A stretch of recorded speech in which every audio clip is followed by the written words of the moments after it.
Hello, and welcome to episode 38 of Expertise is Overrated, the podcast that takes the time to answer the questions you didn't know you didn't want the answers to. I'm Vib. And I'm Sean, and neither of us has any clue what we're talking about.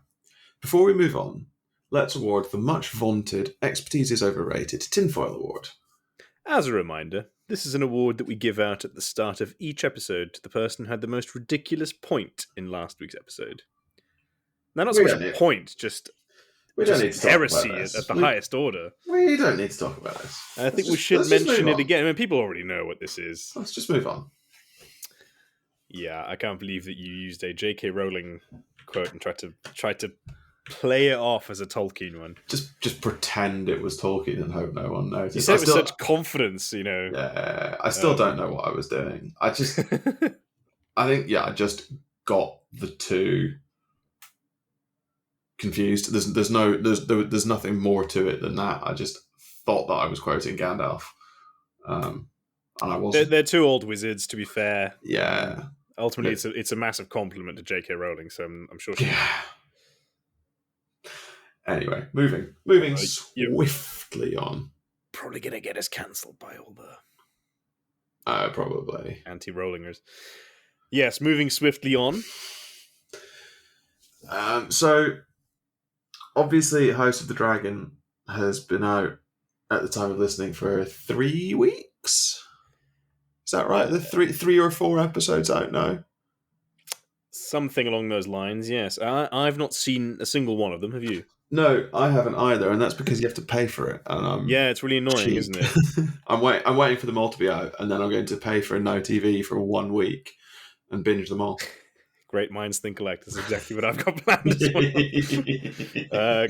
I'm hoping for like the Christmas holidays or something. That's a great show. Yeah. That's a really good show.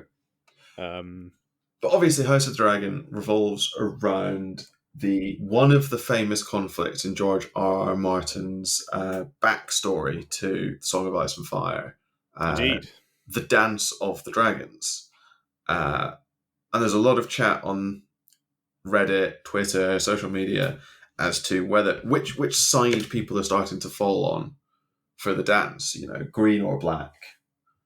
And we thought about talking about that, but given it's not all out yet and neither of us have seen any of it, we thought what we would do instead is pick a perhaps more contentious, would you say, topic. My thought with the dance is everyone is awful. Right? Everyone in the dance is awful. Yes. There's no good guy. I don't know how they're doing it in the show, but like there are no good guys. There's no one you can root for. They're all just varieties of evil. Whereas with the Blackfyre Rebellions, which is what we're going to talk about, I think there might be more nuance to it. Potentially, yes. Potentially. I think there are some not totally abhorrent people kicking around somewhere. Yeah, and I guess there's an argument to be had about legitimization of bastards. There's a lot, I think, that we can talk about. And I think, as we said earlier before coming on, I think where we're going to end up talking is what does a legitimate claim look like? I think is probably where we end up, but yeah, probably in sort of abstract terms. Yeah. But right off the bat, I think one of the points I want to make before we really get stuck in is, I mean, we're no strangers to family trees, having actually covered the sort of Tolkienarium's various family trees. We've had a run at the family tree of the first age, so we should be able to deal with this. The problem with this is, it's a fucking mess and a half, the Targaryen family tree, because everyone marries their fucking sister. It's like a family circle. It really is. They're all just connected lines. It's completely freaky. I'm so confused. It's also a huge family. It's a huge family. To think that it runs all the way back to... The Targaryen family tree runs all the way back to sort of... Pre-Valyrian fall, essentially. Yeah. It's a long, long way, and everyone marries within the family. You'd think that kind of would make the family tree easier, but it makes it really incomprehensible as well. They have too many kids. This is where I think I'm coming to. So you look at. Yeah. I'm not going too far back. I'm not going back as far as the dance. But you look at like, well, Aegon the Fourth is where we're going to do a lot of talking, I suspect. But Aegon the Third has 1, 2, 3, 4, 5, 6 kids. Yeah. And Daemon Blackfyre's got 7 at least. Daemon Blackfyre's got about 1,000. Daeron the Second has 4 sons. And then, like, but if you go back to Aegon the Third, his daughter spawns a family tree that, like, remarries back in at some point. Yeah. It's so weird. It's completely messed up. What are you doing, people? And what doesn't help as well is the naming conventions, which is true of actual royal houses. I mean, we're recording this in a few days after the sort of naming of King Charles III. Yeah. You know, when you need to use numbers after your name, perhaps it's not the best naming convention. No, that out there kind of defeats the point of having a name in some ways. My family were having a chat about what name the then Prince of Wales was likely to take, and we, there was outside money on Edward the Ninth, George the Seventh. I can't believe he didn't take Arthur. Henry the Ninth. Not taking Arthur that would have been a very big play. But like, come on, haven't the French had about 16 Louis? See, yeah, with the French, I suppose at that point you're like, okay, fair enough. They're literally all called Louis. They're just counting upwards at this point, or counting down, as I suppose is more apt in the French. So not helpful when you're trying to look at family trees, and all you can see is Aegons and Viserys's and Daerons and stuff. It's just, not helpful. Yeah, it's really, really difficult, and I don't really want to talk about the dance because it's just weird. But you look at the players in the dance, and you've got a Rhaella, Rhaenyra, like they're the Rhaenys. These are all the same people. Rhaena, what are you doing? What are you doing? Yeah, half of these names sound like they're dragons. Well, yeah, I suppose in some ways they are, aren't they? I suppose. But before we just completely lose our minds, should we try and focus in on the Blackfyres? Yes. So Aegon the Fourth, as you mentioned, reigned from 172 to 184 after the conquest. Yes. Something I noticed actually, these guys don't hang around for very long. No, you've got to go to someone like Jaehaerys the First, to get like a proper decent. But he essentially reigned for most of the chunk, didn't he? And then he reigns for 60 odd years. Aegon the Fifth did 30. That's not bad. Good old egg. Good old egg. Good old egg. Aegon the First reigned for 30. But yeah, you're you got to wonder at what point he crowned himself. I can't remember. Well, immediately upon taking. Yeah, he reigned from year 1 after conquest, so whenever that was. Yeah, but I mean, he was kind of in charge for more than that. You would have thought. It depends whether they count from sort of the Field of Fire or the Landing or when it doesn't matter. Yeah. So yeah, Aegon the Fourth, 172, son of Viserys the Second, who didn't last very long at all, actually. No. And it's not too long after the whole dance situation, really, is it? Actually, no. So matter of fact, it's almost immediately after. I think Viserys the Second is sort of the guy who pulls it all together after the dance. I think. Yeah, because he's Rhaenyra's oldest son. So why does Aegon the Third come first? Because Aegon the Third. Excellent question. Aegon the Third reigns from 131 to 157 AC. Viserys the Second from 171 to 172. Now, Viserys the Second is Aegon the Third's hand. He is, but why does Aegon get the throne first? So he was. The family tree might not be right. He might not be in the right place, right? Oh yeah, Viserys' older brother Aegon. Yeah, so the family tree is showing that a little bit. Yeah. It's because Viserys II has a longer trail. Like Aegon the Third's issue stops at Baelor. That makes sense. I think so. You pull Viserys over, so Aegon the Fourth is your central point. That's confusing. Yeah, and this is where it already becomes confusing, right? Because Aegon the Third's line goes back into Aegon's line. Wait, Viserys' line. Sorry, they don't actually meet up. It looks like they're going to, but they don't actually meet up. Well, it's where the Blackfyres come from. Through Aegon the Third's daughter. That's right. I was Daemon following Blackfyre, with Aegon the Fourth. I was following Elena, whoever that is.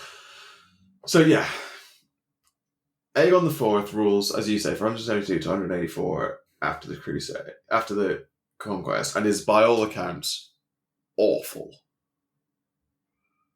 I think that sort of goes without saying. Yeah. So your point is well made that the Dance of Dragons, everyone's awful, but the issue I'm sort of having with this in general is that the Targaryens seem to be binary, right? They're either completely dreadful or they're good. So I take issue with this because this is the famous every time a Targaryen is born, the gods flip a coin. Quote. Yeah. And whether it lands on greatness or madness. If you look at the Targaryens, most of them are just pretty bang average, tending towards bad. Right? Who are the great ones? Aegon the First, Jaehaerys the First, and maybe Egg.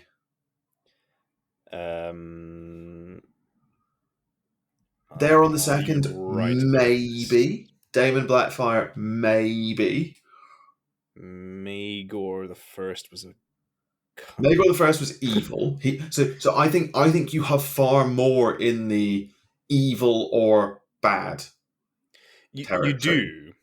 Yeah, maybe the others are indeed just average. You might be right. Viserys the Second, pretty average. Viserys the First, pretty average. Like everyone in the dance is average to bad. And then Ares was awful. But part of the problem might be, I'm not sure if this is actually true, but part of the problem might be that incest. Well, yes, no, that is definitely just the problem. No, what I was going to say is the good ones don't end up king. So, of the kids of Jaehaerys the First, most of the good ones don't end up king because they all die. Same with Maekar's kids. Not Maekar, sorry. Daeron the Second's kids, right? So Baelor Breakspear would have been another Jaehaerys, but he dies. Good old Egg. Yeah, good old Egg. Bad old Egg. Bad old Egg. Oh, bad dunk, rather. Yes, and I think you've probably opened up a very interesting point of discussion in terms of the Blackfyre Rebellion already, right? This sort of question of you saw that I did the good ones not become king? Yeah. You saw that I slipped that in there. Yeah, I'm pretty smart.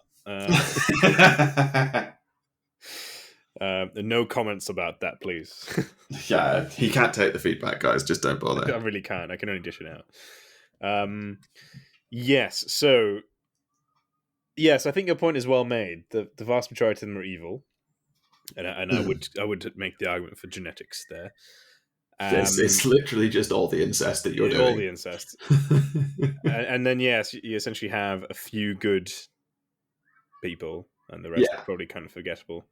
Well, I guess the rest also have fairly short reigns, and so doesn't anyone really care that much. That's also true. Lots of these people that we're throwing off as bang average don't have time to do anything of note, really. Yeah, like Viserys the Second, reigns for like a year. I mean, who cares, right? Sure, he's Aegon the Third's hand for a long time, but you're right. Yeah, he is. Yeah, as king, he doesn't do much. You're right. Yeah, exactly. At that point, you've probably barely formed. Like you've found a new hand, etc. So it's what they're realistically going to do. Viserys the First just sort of rests on Jaehaerys the First's laurels and doesn't really do very much. But why sort of would you? But because in some cases you don't, right? Because Jaehaerys did so much for the realm that it's sort of like let's coast. Let's just not fuck it up.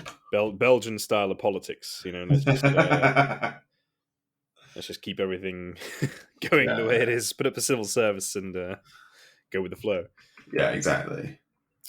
So there's lots of that. So Aegon the Fourth, kind of shagged around. Not that that's unusual.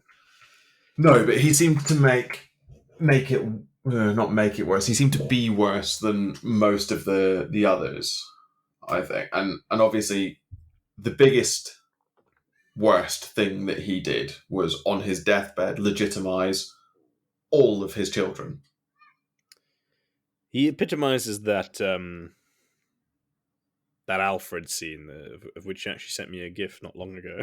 Some people just want to watch the world burn. That's exactly it. I think Aegon was dying and he thought to himself, you know what, we've been at peace for some time. Let's fuck this shit up.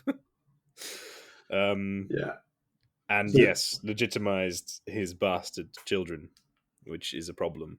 So the quote from The World of Ice and Fire is, his last act before his death, all accounts agree, was to set out his will. And in it, he left the bitterest poison the realm ever knew.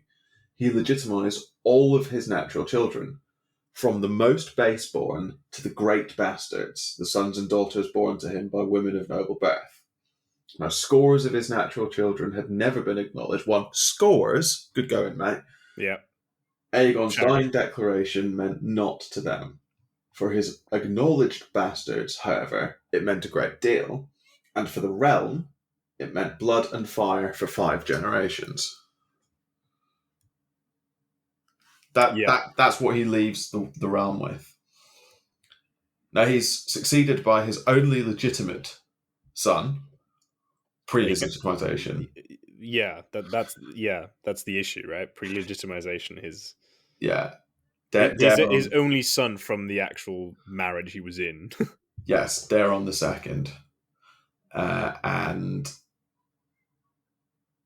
the real complicating factor is that he has an older child. He has an older son, Daemon Blackfyre, by, as you said, Dana,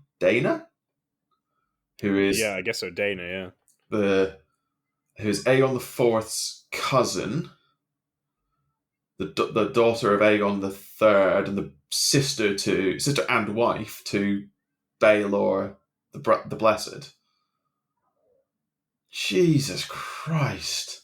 Yeah, so Dana, who's Aegon the Third's daughter, who marries Baelor the Blessed, as you say. So she's Baelor the Blessed's sister wife, and she's one of the 3 who gets locked in the Maiden Vault. Yes, and she then also, gets it on with Aegon the Fourth to have Daemon.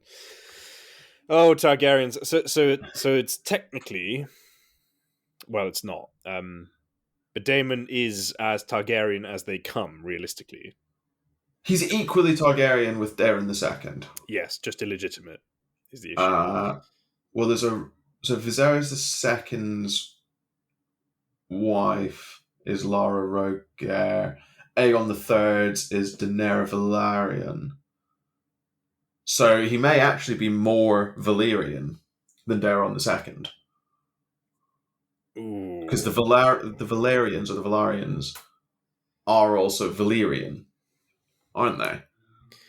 Yes. Because they marry into the Targaryens often when you don't have a spare sister to marry. Yeah, it's complicated, isn't it? Because they seem to be less highborn than the Targaryens. It's the fact that Aegon the Fourth's mother, she was of Lys, actually, which is almost extra strange. So she could be, yeah. potentially some Valyrian shenanigans there as well. Yeah, because the Lysine are have Valyrian blood, don't they? Yeah, but yes, I think the argument stands that Daemon, who later styles himself Blackfyre for reasons that I'm sure we won't ever talk about, Never know. is arguably more Valyrian than his half brother Daron. Yes, I think that's right. Cousin / everything else. All of the great bastards are half siblings. Yeah. I don't know if that's actually one of the motivations in terms of the eventual rebellion, is that he's more Valyrian. I don't think it is. I think the real sort of drive of the rebellion seems to be that Daemon is older and more kingly to kingly, is it? Or not necessarily kingly, knightly. Knightly, yes. I think is a better way of putting it. So so I've got a quote for that actually. Okay. From I forget what the short story is called. One of the Sir Duncan the Tall. The Hedge Knight.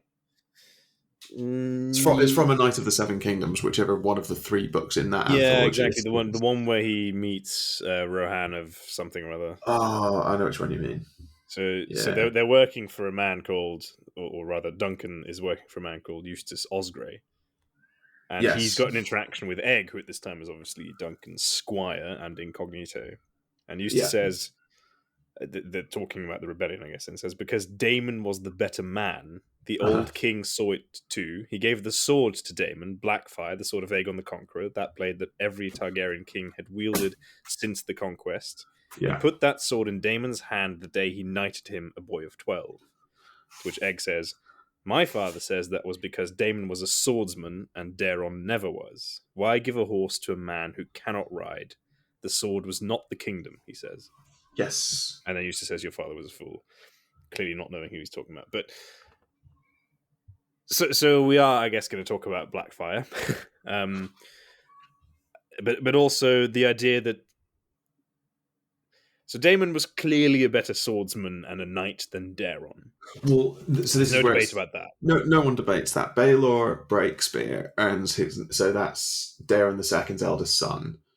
Earns his nickname when he breaks a lance against Daemon Blackfyre in a tourney at the age of 17, right? So Daemon Blackfyre is Jaehaerys the First, well, someone like Aegon the First, Maegor the First, like levels of swordsman, right? Yeah. He's Aemon the Dragon Knight, that sort of person. And Daron isn't. No, Daron's a lot more scholarly in many ways, isn't he? Yeah, but he gets called Daron the Good. The Good, yeah. Because he, while not martially inclined, stabilizes the realm, seen widely as just and good-hearted. Stabilizes the realm, also brings in Dawn, but he does so in a way that I think is pretty unpopular. So this is absolutely right. Yeah, he marries Miriam Martell, who is the sister of the Prince of Dorne, and marries the Prince of Dorne to his sister Daenerys. Yes, although that probably has 2 purposes. One, obviously being Dawn. Yeah. The other sort of potentially being a dig at his oldest half-brother in that he supposedly loved Daenerys. Allegedly. Daemon. Allegedly, yes. But this is all where how much, obviously we're sort of half talking in, half talking out of universe, but you have to wonder how much of the stuff like that, it was a dig at Daemon Blackfyre because Daemon loved Daenerys, is sort of Blackfyre supporter propaganda.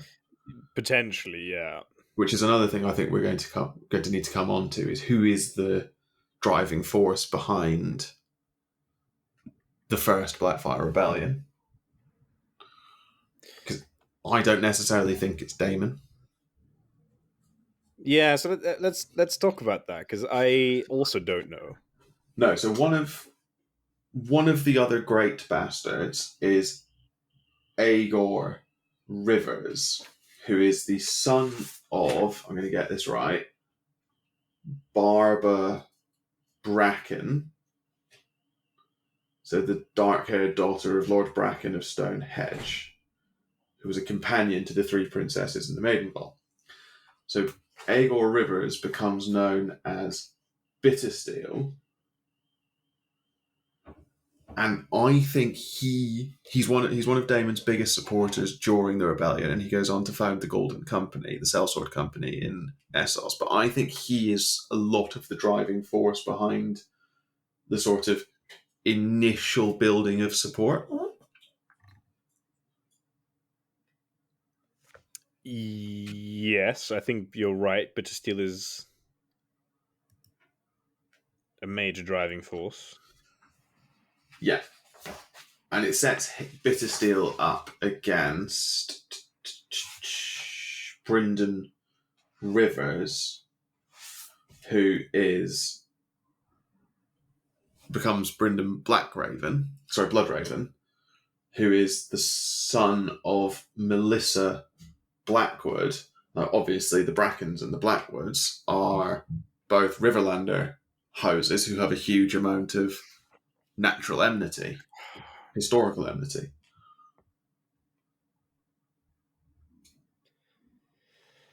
Oh, this is so this is so confusing.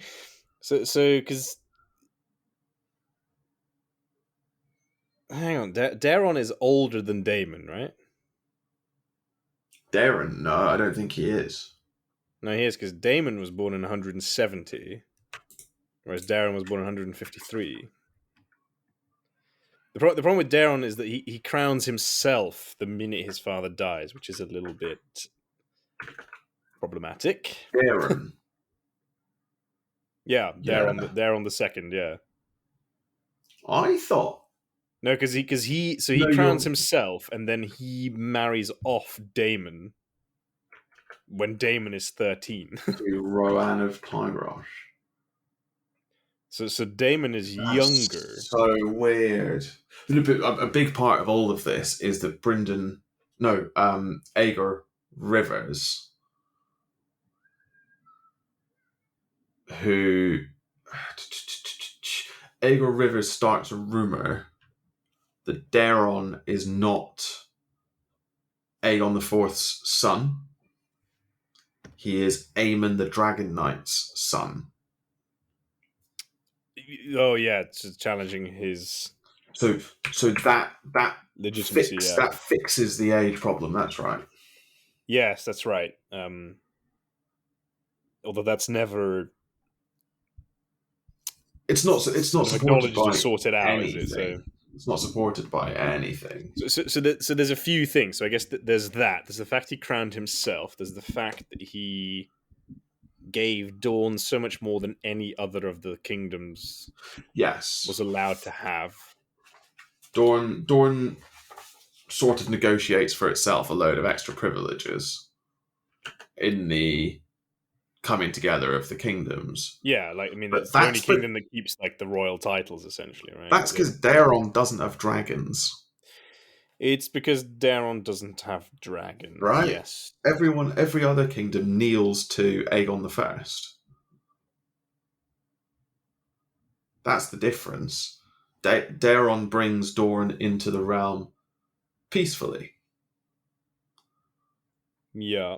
So it has to be an agreement rather than just bow before me or I'll burn your house down. Yeah. But regardless, at that point, you do have to wonder Daemon's rebellion is illegitimate, right from the get-go. This is the question. So right? you have, and if we take Bittersteel to one side, because I do think he's probably a motivator, if not instigator. So and this is, I think we should mention to our listeners that one of the reasons that we ever started this podcast is that we used to argue about this all the time, and that I'm a big fan of, the rightful king, Daeron II. I spent a lot of time pretending to be a Blackfyre supporter. Just Yeah, because well, it we was should fun. mention it was potentially pretending, but very well, I discovered that it wound people up, so I started to become more and more vocal about it. To be honest with you, one of my main motivations is that I really prefer the red dragon on the black field. Yeah, a black dragon on a red field doesn't look good. Just looks awful, doesn't it? Really. Yeah. Yeah. No. So Daeron's claim, I think, is the legitimate one, and he should be the king, for better or worse. If we're going to go by primogeniture or whatever. Sure. All right. So by basic Westerosi primogeniture, it's Daeron the second. Yes. And the fact that he may not be as knightly or as good a warrior or whatever as Daemon, yeah, shouldn't feature. Nope. But why does he have so much support? Because I agree with you. Well, I guess we have to blame his father, Aegon IV, right? He legitimizes, well, he legitimizes everyone, but including Daemon, obviously, and he gives him the fucking sword. That's the thing that really starts everything, right? That's the you want to watch the world burn thing. Do you think it's as simple as the sword? I think there's a lot more to it than that. I think the sword is a big part of the initial claim, definitely. But the only thing against the sword is that he gives Daemon the sword, quite early on, I think, right? He's given Blackfyre. Isn't he knighted with Blackfyre at like 12? At 12, yeah. So I mean, I guess it's only a year before Aegon's death. Yeah, it was one of his last acts. Yeah, because he gives him the sword, which, given that it's the king's sword, essentially, that's how people see it. Yeah, which is almost akin to a scepter, I suppose, in some ways, right? Yeah, I mean, and then legitimizes him as well. Like that's problematic. It's the legitimization is a big. The two of them working together create the problem. Yeah, but equally, like he had time to write all that in his will, but he didn't write in his will, "I want Daemon to be the king." Like, no, I think that is really important. He doesn't nominate Daemon as successor. He legitimizes him, and there's probably an argument to be made that he. That he was doing it as an act of being magnanimous. Magnanimity. Yeah. Thank you. So I've sired all of these illegitimate children. If I legitimize them, then they become Targaryens, in theory, and that may allow them to find better prospects. They'll all be true brothers and sisters to the king, Daeron. Yeah. Yeah. Plus, I imagine that Aegon saw Daemon as the knight of the Seven Kingdoms. I think that's right. I think everyone did. That's sort of the point of Daemon. Yes, but I think that's why he was given the sword. I mean, I think we more or less have evidence for that, right? Yeah. And this is what Aegon the Fifth contends, that he was given the sword because he was the knight, he was the warrior who would protect the throne, but he wasn't going to sit on it. Yeah. And Daeron wasn't ever going to use a sword, right? So. Well, yeah. Well, this is the point. He sort of does he see Daemon as his version of Aemon the Dragon Knight, his brother. Yes. The issue is obviously Aegon the Fourth and Aemon the Dragon Knight fucking hate each other. So probably not. Yeah. I mean, perhaps it's just the people in universe reading too much into it, right? Because ultimately the sword was just a sword. I think, yeah. It just happened to be owned by the king, because it's usually passed down the line pretty normally. It's just when we reach this point that someone deviates from that you get issues.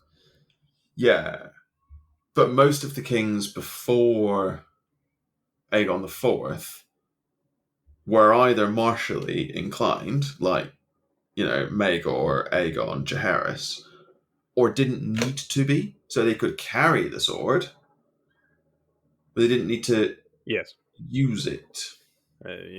Dragons and all that. Yeah, dragons, basically dragons. I mean, who cares about a sword when you've got dragons? Yeah. And I've always found it a little bit odd, this fascination over Blackfyre and what's the other one called? Dark Sister. Dark Sister, yeah.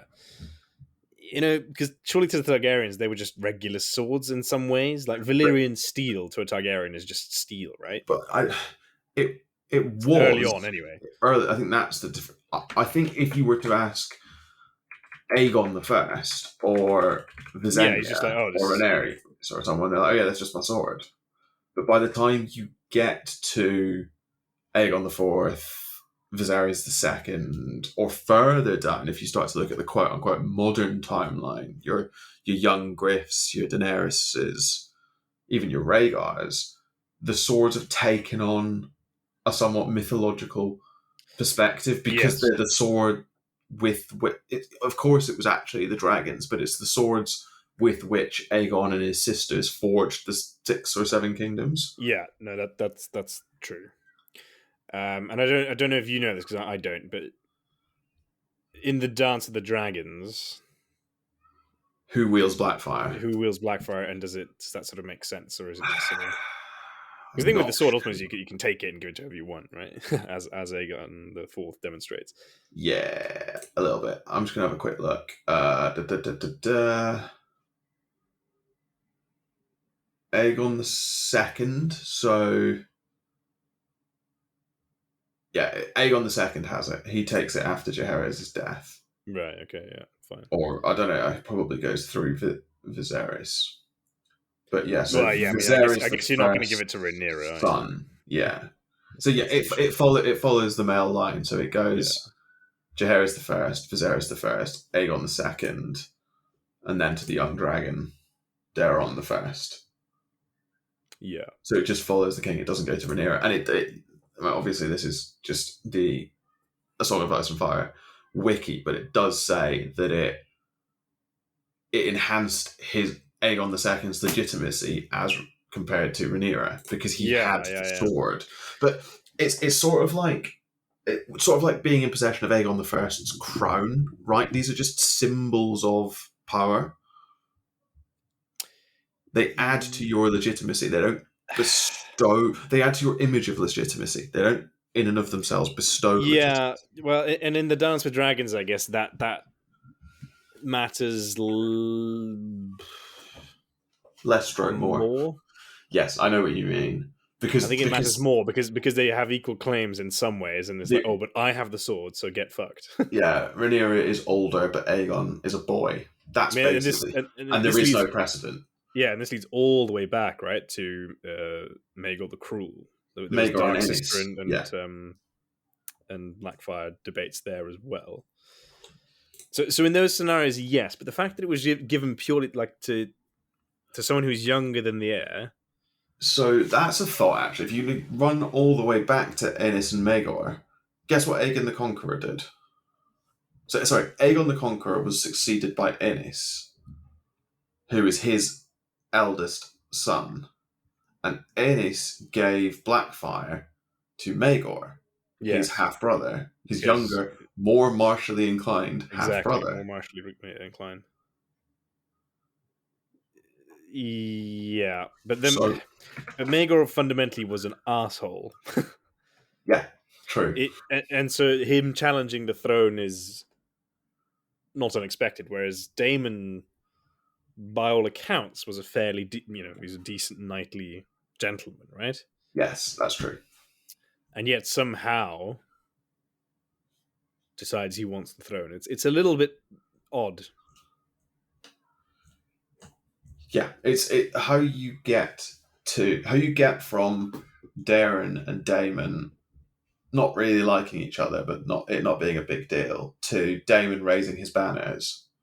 It's really, really confusing. Yeah, so you do have to wonder if the supposed sort of love interests matter more than perhaps we think. So I think the treaty with Dorne is given as an in-universe, frequently given as an in-universe reason for Daemon raising his banners. Yeah, because as you say, equally Daeron marries Daemon off to someone from Tyrosh. I don't know if that's politically relevant. It doesn't seem to be. Like Tyrosh isn't exactly. I don't know why. On the list of important things to deal with, I would have thought. Yeah, I don't really know. I don't understand why you would bring in a Tyroshi.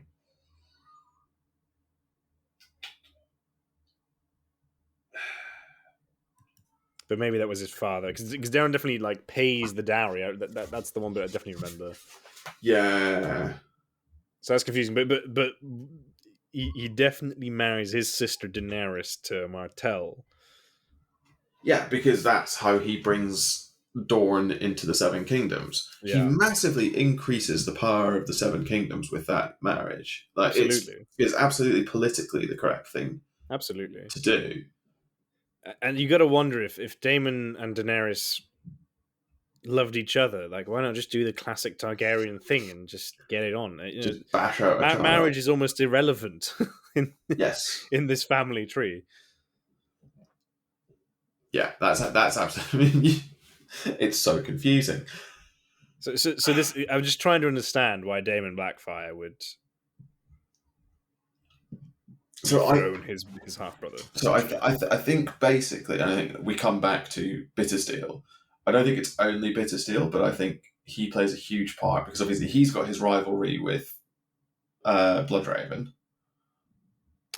Yeah, right. Bloodraven is not one of the bastards, is he? He's one of the great bastards. Is he? Yeah, he is. I never remember him because he lasts for such a long time. It's Brynden Rivers, son of Melissa Blackwood and Aegon IV. Oh yeah, that's right. Yeah, I think.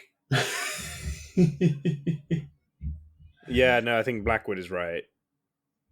Yeah, no, he is a Blackwood and Bittersteel is a Bracken. That's absolutely true. I'm looking at the page on the 9 Mistresses of Aegon IV in the World of Ice and Fire right now.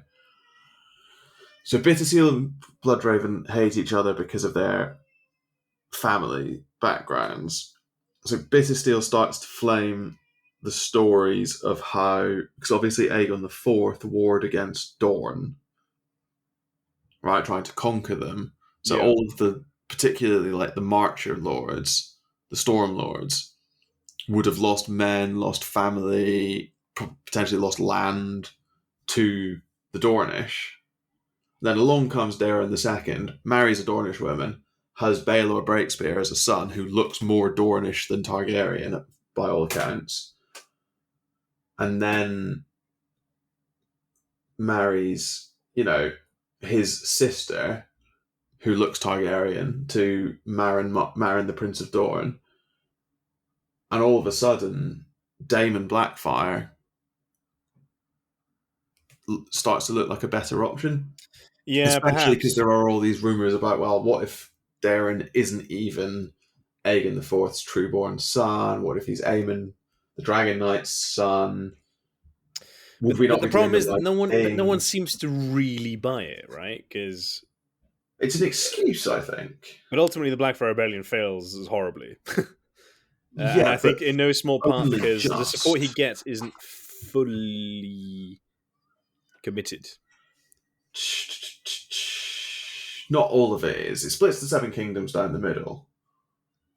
Yeah, but I think the people who stand with Daeron actually stand with Daeron as opposed to saying, oh yeah. I feel that. I think you get a lot of second sons and lesser knights that stand with Daemon, right? So people like Quentin Ball. Yeah, but he's one of the really big names in all this. Yeah, that's all they've got. Quentin Ball is one of the biggest names. You're absolutely right. Like the Peaks side with him. People like that. People who aren't huge deals. Isn't it a lot of second families?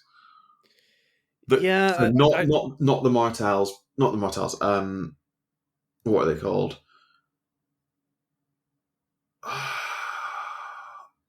That's completely Danes. gone. No. If you think of second families in Dawn. Not in Dorne. I'm thinking of. I think all the Dornish side for Daeron. I mean the Reach. Not the Tyrells, the High The Towers. Tarleys, the High Towers, yeah. Sure. Not the. Although the High Towers don't do it completely, you're absolutely right. Not the Baratheons, but the Peaks and all of that, right? So all of these big names that start big-ish names. But it seems to be the weird thing about the Blackfyre Rebellion in general is that none of the really big names seem to get all that involved. I don't know if I'm right in saying that. I think they do enough. This is the thing. They seem to sort of do enough to, if Daemon were to start winning, throw their support behind him wholeheartedly. Yeah, it's sort of they were seeing. I sort of always get the impression that the wider kingdoms didn't care that much. No, sort of just let's support the ultimate winner. It does seem to be a little bit that, yeah. I mean, you have the severe loyalists, because that's why we get multiple rebellions, of course. But yeah. But ultimately, I think what led to Daemon Blackfyre's failure is that he didn't convince the single most important person in the kingdom. Who's that? Brynden Rivers. Well, no, that's probably right, because it's Brynden Rivers that ultimately that brings him down. Every single rebellion. Yeah, almost single-handed in some ways. Yeah, being a sorcerer helps. Yeah, I mean, and then he's not content to stop there, and if we have to believe the excellent TV show adaptation, then he more or less wins against the others as White Walkers as well. So good on you, Three-Eyed Raven / Brynden. What's that saying they always have about him? 1,000 Eyes and One. 1,000 Eyes and One, yes. How many eyes does Lord Bloodraven have? 1,000 Eyes and One. Yes, no, I think you're broadly right. He was using little birds well before old what's his face? Varys. He was Varysing before Varys was even Varysed. Yeah. So yeah, I mean, I think. No, you go ahead. Yeah, no. So I guess my point is that it's hard to sort of talk of legitimacy when you don't get the sense that all the big houses were really that invested in it. So, an Aaron leads the vanguard of the loyalists. Yeah. You've got a Rain, a Peak, a lot of bastards. There's a Flowers, a Rivers, a Waters. All of these declare. But that's the thing, right? It's not. Yeah. It's literally the Iron Throne, and there's no Starks, there's no Tullys, there's no High Towers. I don't think there's no High Towers give support to both sides. Yeah, well, exactly, right? It's sort of like, oh yeah, you sort it out. As do the Oakhearts and the Tyrebacks. And the Tyrells are sort of. I think the Tyrells are just not there. And importantly, the Baratheons, they don't seem to side with either one either, right? I don't think so. No, I think they're an important house. I think that's right. I think they stay out of it. But I think if we sort of take a step back and look at what the people who lend their support to Daemon, they're trying to make the case, I think, that what matters is knightliness, martial ability. Well, because that argument works the first time round, I suppose, when it is Daemon. It doesn't help for Daemon II and the rest, all the way down to Melis the Monstrous. Yeah, by the way, guys, if you raise for the 8th Blackfyre Rebellion and your leader has 2 heads, you're probably not onto a winner. Yeah, and I feel support waned and waned and waned. You really have to sort of wonder, Yeah, there's 5 Blackfyre Rebellions, 1 peaceful attempt during the Great Council of 233, and the War of the Ninepenny Kings. Yeah, but at that point, it's kind of just a joke, isn't it? Yeah, I think that's right. By the time Melis is killed by Barristan Selmy on the Stepstones, that's just being silly.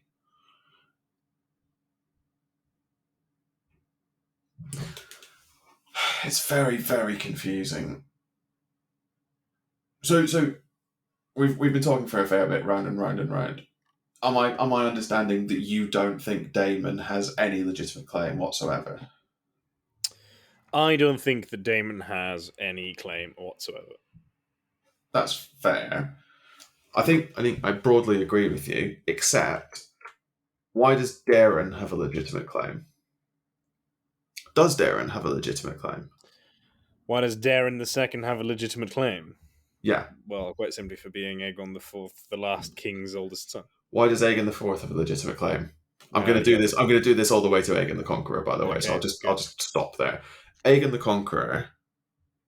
What's his claim to Westeros? I have a dragon. Yeah, no, conquest. That's literally it. And in some ways, and this is ultimately what Sir Duncan the Tall always reflects, to himself. He says it quietly to himself. Yeah, and again, Eustace Osgrey that says it as well. The men of the Red Dragon call themselves loyalists, but we chose the Black were just as loyal once. Yeah, and the sort of it's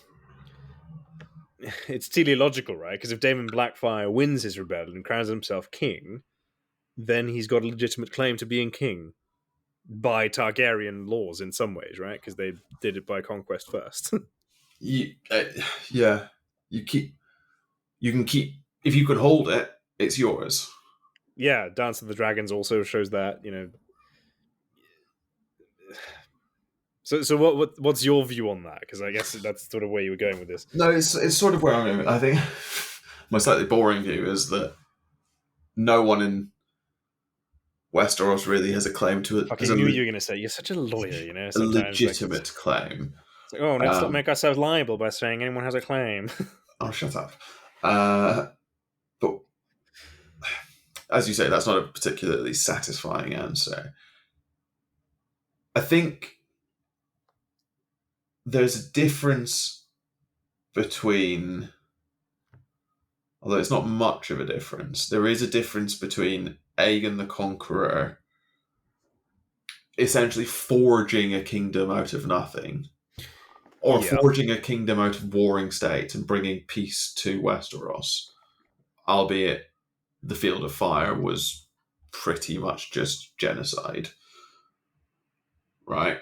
As compared with what Daemon tries to do and what Rhaenyra and Aegon II tried to do, and sort of essentially fight over what someone else built. Of course, yeah. I think that does lend it a measure of there's difference. A distinction, but ultimately, up until Aerys II, right, there was support for a particular Targaryen, right? Because they fought each other, but they were always supported by various houses. And you're sure people landed on different sides. Yeah. But no one sort of said, hang on a minute, you don't have any dragons anymore.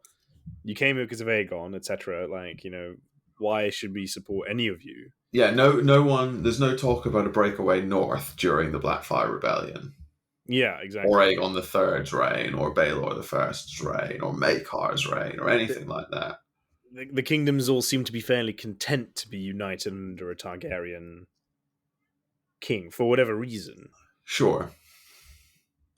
So perhaps that apathy apathy is probably the wrong word for it, but that antipathy to change probably lends the crown some legitimacy. Well, quite, because people are actually sacrificing their own men and their own sons in these wars, right? The Blackfyre Rebellions. Yeah. 3 times they tried this because they were like, we legitimately believe this guy is the rightful king. Yes. I feel like I've used the phrase a public mandate before when we were talking about Aragorn's claim to the throne of Gondor. When But does that mean when people say, "Oh, you should be our king," and yes, he's does got that an mean that army if there. enough people say that to Daemon, he should be king? Well, in some ways, yes, right? Because not from any sort of Westerosi legal point of view, because obviously there's no people's mandate, but if all the people start supporting Daemon, odds are all the houses are going to start supporting Daemon, and then odds are Daemon II just doesn't stand a chance. Yeah, that's true. The problem arises when all the people want Daemon and all the lords and stuff want Darren. Then you get something really messy and ugly. Or, as you see, actually during the first Blackfyre Rebellion, when the realm splits, some of them want Daemon, some of them want Daeron, some of them don't care, some of them want whoever wins. At that point, you do sort of have to ask yourself, why does anyone care? Right? Why just pick a Targaryen and be done with it. But it has such important knock on. This is part of the problem. So you look at, say, this isn't going to be this isn't a perfect example, but you look at the Starks at the start of a Game of Thrones, for example. And it's something that Kat worries about. If Jon Snow is more popular than Robb Stark, does that give him a mandate to be Lord of Winterfell? Yeah, she actually invokes the name of the Blackfyres. Specifically, it's the first mention of the Blackfyres. Yeah. Like, what if Jon has sons, etc.? Because her point is that Jon is loyal. Yeah, Jon is loyal, but Jon has sons. Exactly. Yeah, and Daemon started loyal, but he had someone whispering in his ear, or several someones whispering in his ear. Yeah, but he doesn't have the same sort of loyalty as No, of course not. A man with some Stark blood in him. Raised by Ed Stark of all people as well. No, of course, they're not entirely comparable. No, with the Blackfyre Rebellion, at least the first one, the only argument I can see making sense for the involvement of the wider realm is Dawn, right? I think we've both said that a few times now. Yeah, I think that's the only. I could see the Reach saying, fuck Daeron for giving Dawn so much power. We need to sort this out, but they don't.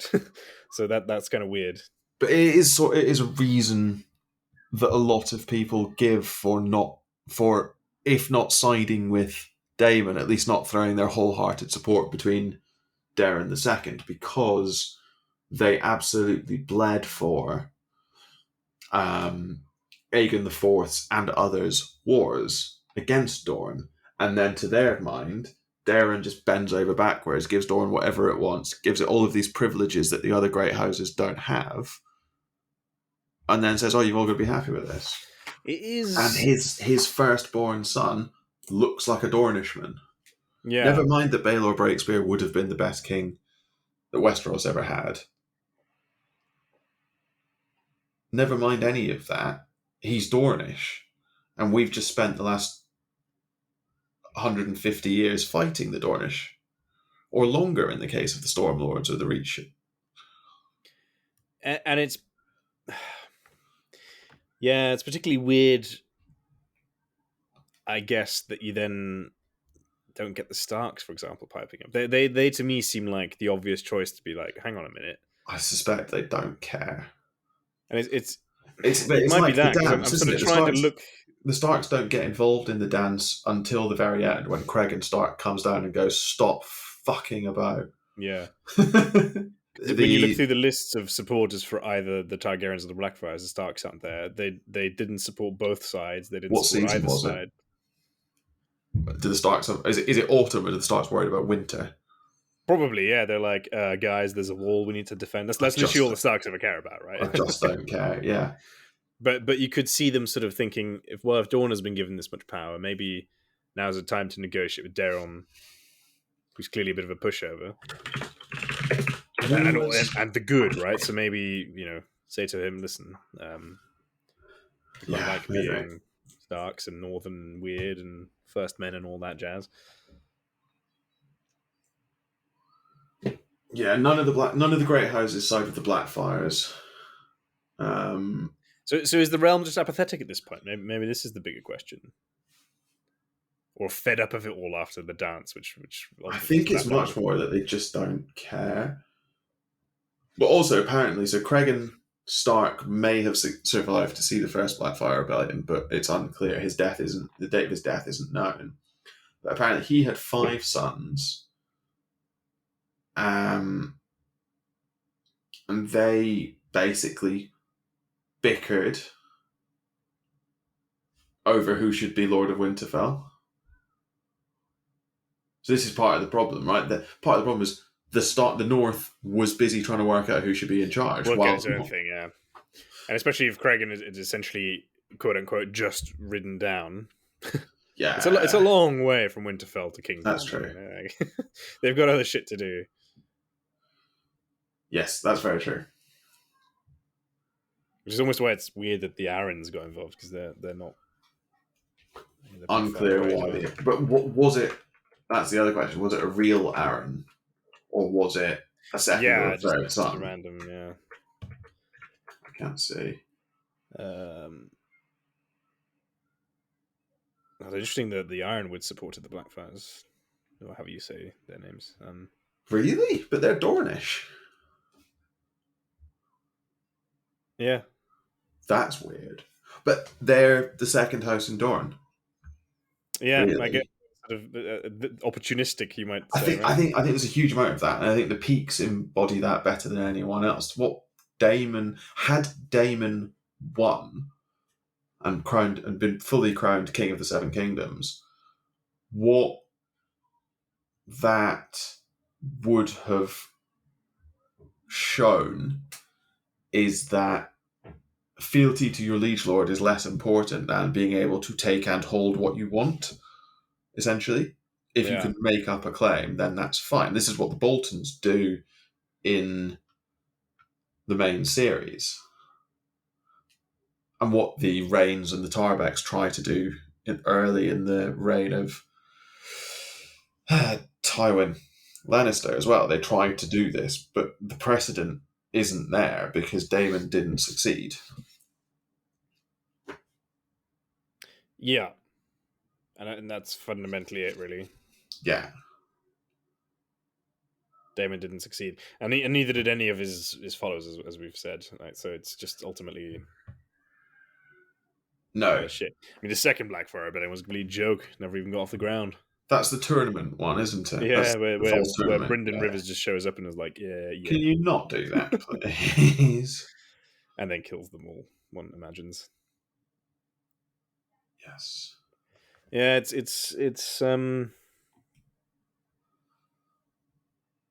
it's weird, yeah. So I guess it really just comes down to some level of apathy and not caring and being too busy with other shit. It really is only when Aerys II really goes off the fucking rails. Well, the difference is, right, so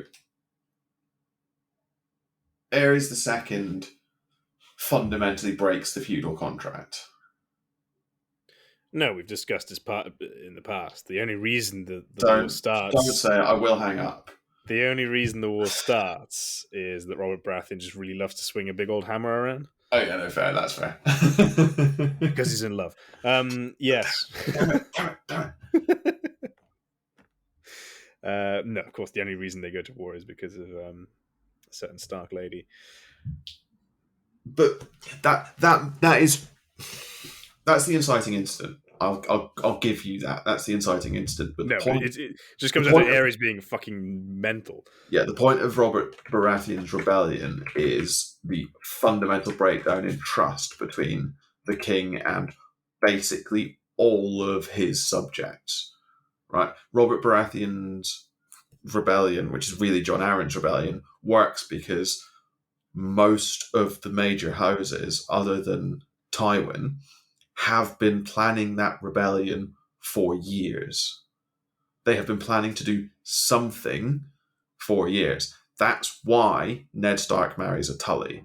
That's why Robert Baratheon was going to marry a Stark. That's why Robert and Ned are both fostered at the Eyrie. They're building a network of alliances to build a power base so as to be able to confront the king for his egregious breaches of the feudal contract. But it's even... not weirder, right? But clearly Aegon's conquest is somehow imbued in the people of Westeros that the Targaryen bloodline is somehow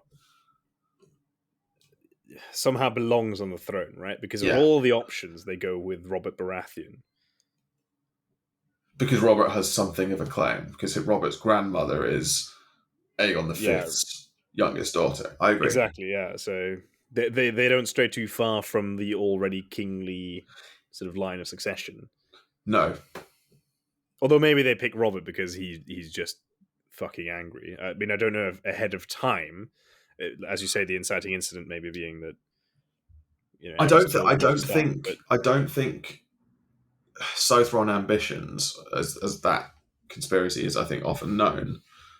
I don't think that intended to end the Targaryens. I think it intended to basically and tell Aerys, Aerys II has to step down, and we'll all stand behind Rhaegar as king, and we need to fix the way the realm is run.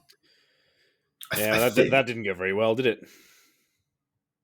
Well, no, because Aerys went too mad, and then Rhaegar nicked off with Lyanna, Yeah, which broke any possibility of that being. yeah, but it undermines your. It doesn't undermine my contention that Robert's Rebellion has nothing to do with love. No, it doesn't. You're just wrong about that. No, what I'm saying is that if Rhaegar was the intended target, I don't think they put in much effort in terms of trying to convince him. I don't think they got a chance. But this is again because Robert went mad because Well, it's of not Lyanna. Robert. It's not Robert, right? No, So but Robert's the one who was crowned, I think, because he essentially just kick-started it, right? By no, it's not Robert. You. yeah, I know That's you're just going to keep saying Aaron, but who actually cares about House Aaron? It's an irrelevant it's pile John. of shite. So no. Because what happens is Rhaegar and Lyanna elope. Brandon Stark marches into King's Landing and demands Rhaegar's head to Aerys. Aerys Yeah, summons Rickard Stark to King's Landing to answer for what Brandon has done, and then murders them both and calls for yes. the heads of Robert and Ned, and that is what leads to the rebellion. It's Brandon Nah, that that's sets just it off. that's just the propaganda that you've been led to believe. That was the way they explained the fact that Robert Baratheon caused a fucking civil war because he couldn't score. Wow. Yes, Right. I stand by that. That's cracking. That's absolutely It's cracking. absolutely cracking. Yeah, it's funny how discussion on the Blackfyre Rebellion ended up talking about. I think it's all linked though. It is. I think there's a very interesting argument that. I mean, it's pretty obvious that we don't have answers to this, but like, why the sort of length of the duration and the longevity of the claim of any Targaryen to the Iron Throne is tricky. Part of it is almost certainly because there's twofold. One, a united seven kingdoms is better for all seven constituent kingdoms. I think. Yes. Centralized law, centralized tax, etc. And two, it's the Targaryens are an external force, so it doesn't put any of the seven kingdoms above any of the others, and that is part of the reason why Dorne getting special privileges is so egregious to, in theory, the Reach, the Stormlands, the Vale, because it sets one of them above the others. Yeah, but it's also what's so unbelievably offensive about the ending of the TV show, where they put a Stark on the Iron Throne and then declare the North independent. Yeah, I mean that's just yeah. Other than that, it's a fantastic TV show. I think Bran does end up on the throne at the end. I don't think it'll look like that. I don't think he ends up in King's Landing, for example. Well, you think he's the puppet master? I think it's less nice. I think he's a sort of puppet master king ruling from the Isle of Faces. No, I don't think he's that guy. I think he might be some sort of caretaker. That's how I potentially view him, either directly or indirectly. What do you think, that the Seven Kingdoms go more independent and sort of have Bran as a watcher figure? I don't know. I think Bran sorts it out somehow. I don't see him on the throne. I don't see any Stark on the throne. But I think Bran do see on the throne, because at this point as well, House Baratheon's effectively dead. Yeah, you'd have to bring back Edric Storm or Gendry. Yeah. Who obviously is the same person in the show. Is he? Edric Storm's not in the show, and his role is fulfilled basically by Gendry. Yeah, by Gendry, yeah. Yeah, so you got the Stormlands to sort out. But you fix the Stormlands with Edric Storm, because Edric Storm is known and popular in the Stormlands. Sure. But a lot of the rhetoric at the end of, well, heading towards the end of A Song of Ice and Fire is, people talk about Daenerys having a claim, Fagon having a claim, and Jon Snow / will have a claim. Yeah. Aegon / whatever his name might well be. I'm certain his name in this show is Aemon. In the show? No, in the show. Sorry, in the books. In the books, right? In the show, he's Aegon. I'm sure in the books he'll be Aemon. Yes, I'm inclined to. Well, it could be two Aegons. I mean, but why would Rhaegar name two of his kids Aegon? Because they love the name. Well, I mean, Fagon isn't actually Aegon. That's probably no, but Rhaegar did have a kid called Aegon. Yeah, for sure. Yeah, but no, agreed. Young Griff is not Aegon. Oh yeah, but that was with Aaliyah. Yeah, of course.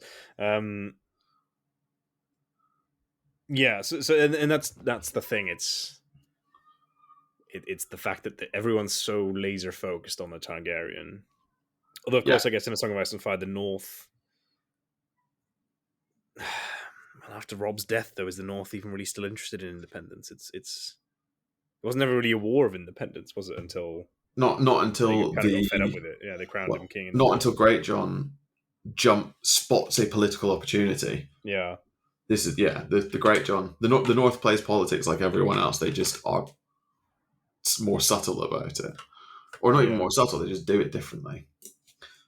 But I think we've possibly moved far beyond what we were originally talking about. Do you have any question? Which was the legitimacy of Red versus Black in some ways, right? Exactly. Any closing thoughts? Well, I wonder if in the books we will see Blackfyre again, and if it plays any sort of meaningful role. I think that's a very good question. Do you think young Griff has it? I think it's in the box. I think the Golden Company has it. I think. Sorry, yes, the Golden Company. Yeah, I don't know if young Griff is probably in that box. Yeah, Illyria gave it to young Griff. Although it would be funnier if it was just Dark Sister, which is like close but not quite. Yeah, if it was Dark Sister, you'd almost not admit it was Dark Sister, because all that does is show you don't have Blackfyre.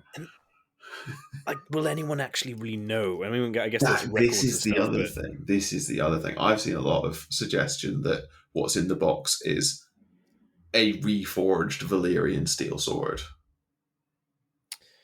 Oh, yeah, maybe we have some sort of situation where they reforged Dark Sister and Blackfyre into a new ice. Into new ice, yeah, essentially. Well, no. So that's a great idea. That wasn't what I've seen suggested. What I've seen suggested is that the sword it's all a con. So the sword in the box will be called and look like Blackfyre, but the only person whose word we have that it is in fact Blackfyre is Illyrio. Right, yeah. Who could have just bought a Valyrian steel sword and had it reforged to look like Blackfyre. In the same way that I think we might see Aegon the Conqueror's crown, except it's going to be Varys or Illyrio that tells us it's Aegon the Conqueror's crown, and they could have just had a crown reforged. Because the whole point about young Griff is he's the illusion of the real thing, so he's going to have all of the things to make him look like the real thing, but it's all going to be a hollow imitation. It is, yeah.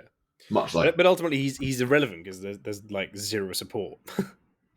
Yeah. Because I think for any Targaryen to reclaim the throne, the house you probably need is Dorne. And yeah. They seem to be firmly in Daenerys' camp, so... Yeah. I don't know, I'm still kind of hoping for the books to just really make much of a bigger deal of the Night King, even though he's not in the books. And then just, as a sign of formal protest by George Martin, just say, fuck all of you, I'm going to kill all of Westeros in an eternal winter. Make it about the others, and they lose. Yeah, exactly. Because they weren't united.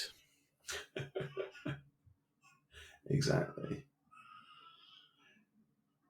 I think that's a good place on which to end it. Thanks so much for listening to this episode of Expertise is Overrated. No doubt, we've said some things that were either objectively wrong or downright offensive. As ever, feel free to let us know, rate the podcast, and leave us a comment, or drop us an email at expertiseisoverrated@gmail.com. Tweet us at ZeroExpertise. Check out our website, expertiseisoverrated.podbean.com, or come join us on our Discord server. If you're lucky, we might just argue with you in one of our upcoming episodes. If you're really lucky, we might call you an idiot. Now, we'll be back in 2 weeks' time when we ask, has Marvel jumped the shark? Join us then for more nonsense.